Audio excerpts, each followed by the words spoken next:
السلام عليكم، ازيكم؟ عاملين ايه؟ مره تانية في فيديو جديد. ريلمي اتهورت ونزلت، لا ما اتهورتش، ريلمي اتجننت ونزلت بتليفون ببطاريه 240 ملي امبير. والله 240 ملي امبير، يعني لو التليفون فاصل تحط التليفون على الشاحن وتخش تغسل وشك ترجع تلاقي التليفون شحن لحد 100%. طيب ايه هو التليفون ده اللي باسرع شاحن في العالم، ويعتبر فعلا اسرع شاحن في العالم نازل في السوق العالمي؟ ده تليفون ريلمي جي تي نيو 5. التليفون ده زي ما بيقولوا عليه كده وحش التليفونات، نازل بقى ياكل السوق وياكل الجو من بقيه التليفونات التانية. بس هنشوف بقى هل فعلا التليفون ده كويس ولا حاطين فيه البطاريه دي فرقعه كده وخلاص. بصراحه بمجرد ما انت ما بتطلع التليفون ده من العلبه حاجه وهم، تليفون تصميمه ممتاز، خصوصا البرواز اللي موجود في ظهر التليفون اللي فيه الكاميرات. موجود حته ازاز كده جميله شفافه فيها لدايه لطيفه رايقه تقدر تتحكم فيها من خلال التليفون وتتحكم في الاضاءه بتاعتها، وتقدر كمان تعتمد عليها في النوتيفيكيشنز اللي بتجيلك، يعني تستخدمها في النوتيفيكيشنز بتاعت التليفون بتاعتك تنور لو في اي نوتيفيكيشن جه. حاجه كده بصراحه صايعه. وكمان خامات التليفون ده من البلاستيك اللي مصروف عليه علشان ما يلمش معاك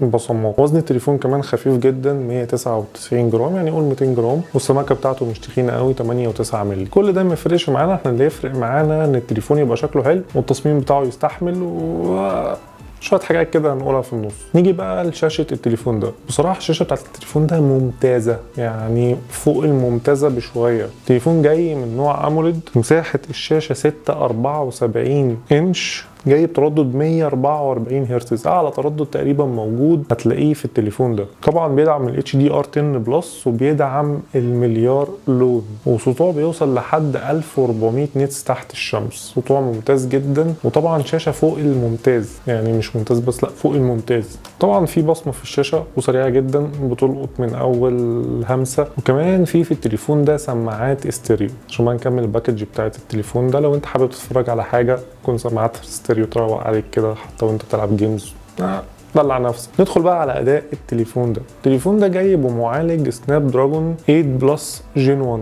طبعا مش هقول لك على اداء المعالج ده لان اكيد معالج غني عن التعريف. ده طبعا موجود في تليفون جالاكسي زد فولد 4. طبعا مش محتاجين نتكلم كتير عن المعالج ده لان معالج مش بقى فوق الممتاز، لا ده فوق الممتاز. طبعا بتكنولوجيا 4 نانومتر، وده كمان مبني على اندرويد 13 وواجهه ريلمي UI 4. وبالنسبه بقى للرامات اللي موجوده في التليفون ده يا باشا عد بقى عد، منزلين منه نسخ بالهبل، منزلين منه نسختين، نسخه ببطاريه 150 واط ونسخه ببطاريه 240 واط.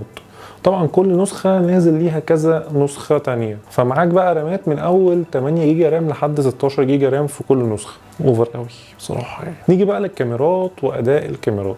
التليفون جاي بكاميرا اماميه واحده بس طبعا، يعني 16 ميجا بكسل بفتحه عدسه 2.5. الكاميرا دي معقوله، مش هقول لك ان انت تاخد بيها احسن صوره على الاطلاق، حلوه على الاطلاق دي، لا ما زالت برضو ريلمي مفتقده لحس الفنيات، يعني ما بتقدرش تنزل توليفه كامله بقى كاميرا اماميه ممتازه وبتاع وحاجات زي كده.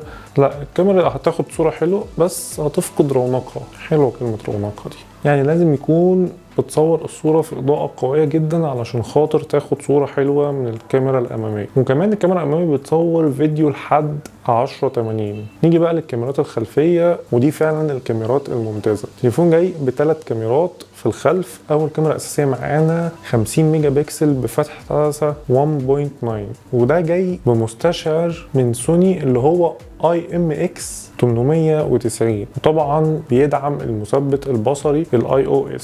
فانت الكاميرا دي هتاخد صورة ممتازة جدا، مش هتلاقي فرقعة بقى في الصورة، او مش هتلاقي مثلا الصورة فاقدة الريزوليوشن بتاعها في اماكن واماكن والكلام ده، لا الصورة شارب 100%، ما فيهاش زيرو نويز نهائي. وكمان الممتاز في الكاميرا الاساسية دي ان هي بتصور فيديو لحد 4K. في كاميرتين تانيين معانا، كاميرا 8 ميجا بكسل فتحة عدسة 2.2 دي علشان خاطر تديك تصوير واسع، وكاميرا تانية معايا اللي هي التالتة يعني مش التانية دي 2 ميجا بكسل بفتحة عدسة 3.3 علشان خاطر تديك تصوير ماكرو. وطبعا عشان نزود الطينة بلة، ما اعرفش دي بتتقال في الحاجة الحلوة او الوحشة، بس يعني عشان قلت ان احنا نقول حاجة كده جديدة يعني. حطلنا مايك عازل للضوضاء عشان يعزل الدوشة من حواليك وانت بتصور فيديو. بصراحة لحد الان توليفة ممتازة جدا في التليفون ده. نيجي بقى للحاجات المهمة الاساسية وفي نفس الوقت فرعية، يعني في بعض الشركات بتعتبرها فرعية وفي بعض الشركات بتعتبرها اساسية. انا بعتبرها اساسية الصراحة،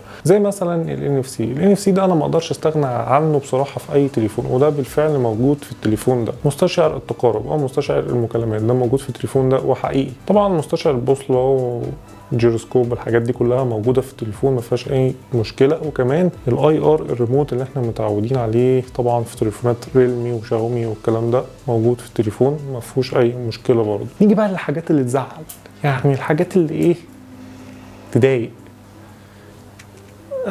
تعب بنفسك، عملت مجهود جبار، حطيت كل حاجة حلوة في التليفون، باشا احط شهادة انه مقاوم للماء والغبار. التليفون ده للاسف ما فيهوش شهادة ان هو مقاوم للماء والغبار، يعني انت ماشي في الشارع مطره مطرت يا باشا خلاص تليفونك باظ. هو طبعا مش هيبوظ، بس في بعض الشركات بتوفر ان هي تجيب الشهادة دي، بحيث ان هي شهادة غالية. نقول لك لا احنا مش هنجيب الشهادة دي وندفع عليها فلوس، احنا اصلا نصمم التليفون نخليه فعلا مقاوم للماء والغبار بس مش هنديله الشهاده. فانت بقى ما تضمنش الشركه دي عملت كده ولا لا، ممكن يبوظ وممكن ما يبوظش، يعني انت وحظك الصراحه. دي حاجه. الحاجه الثانيه بقى دي اللي مضايقاني جدا بصراحه، تليفون ما فيهوش شاحن لاسلكي، يعني ما تقدرش تشحن تليفونك شحن لاسلكي. تقول لي يا عم انا معايا شاحن 240 واط ولا 150 واط، اقول لك برضه يا زميلي يعني انت ممكن تكون قاعد في قاعده فيها شاحن لاسلكي تحط التليفون على البتاع يشحن، تضايق برضه يعني تحصل للواحد. فمش تروح تدفع مثلا مبلغ وقدره في التليفون وفي الاخر ما فيهوش شاحن لاسلكي. بس مش مشكله عشان خاطر 240 واط. نيجي بقى لسعر التليفون ده. هو بصراحه انا مش هحفظ لك اسعار التليفون ده، ليه بقى؟ ليه؟ لان هو نازل نسخ كتير جدا، فاحنا ممكن ايه نشوف الموبايل كده بتاعنا، نفتح نبص الاسعار حصري بقى، شوفها حصري عامله كام دلوقتي. بص هو التليفون نازل منه نسخ كتير.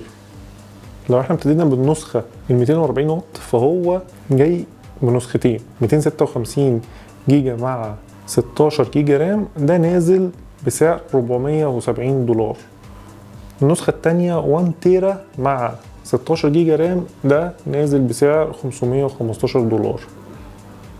هبقى اكتب لك تحت في الشاشه ما يعادل بالمصري عشان خاطر، او مش هكتب لك، اقول لك السعر بالمصري على طول دلوقتي في مصر، يعني هو بيتباع فعلا في مصر بضمان دولي، فاقول لك السعر دلوقتي بكده. ده للنسخه ال 240. في بقى نسخه 150 او 150 واط، ده في منه 3 نسخ، 3 256 مع 8 16 جيجا رام، 8 12 16 جيجا رام، ده 370 دولار. او النسخه الثانيه نسخه 400 دولار، ثالث نسخه 430 دولار. اللي موجود بقى في مصر نسختين، نسخه 150 واط دي مساحه 256 مع 12 جيجا رام، دي عامله 21 جنيه. والنسخه الثانيه 240 واط ده 1 تيرا مع 16 جيجا رام عامله 25 جنيه. طبعا هي ولا 21 جنيه و 25 جنيه، يعني 21000 جنيه و 25000 جنيه. فانت بتتكلم برضو في اسعار نسبيا عاليه. فاحنا ممكن لو انت ليك حد بره دبي مثلا وهو جاي يجيب لك التليفون ده معاه، هتلاقي التليفون ده بسعر ارخص بكتير. يعني قلنا مثلا 500 دولار 3 في 5 ب 15000 جنيه، يعني بس صح كده ولا ايه؟ 15000 جنيه. فده على اعلى نسخه. فانت يا عم قول 600 دولار 600 دولار يعني 3 في 6 ب 18000 جنيه، يعني ما في مش هتعدي ال 20. خلي اي حد يجيبه لك من بره يا عم، ما تقرفناش، ده لو انت حابب تجيبه يعني. اما بقى لو انت عايز بتدور على تليفون ب 3000 جنيه و2000 جنيه والكلام ده، استنى الفيديو الجاي ان شاء الله اقول لك عليه. كده تكون وصلت لنهايه الفيديو، وان شاء الله اشوفكم في فيديو جديد. سلام.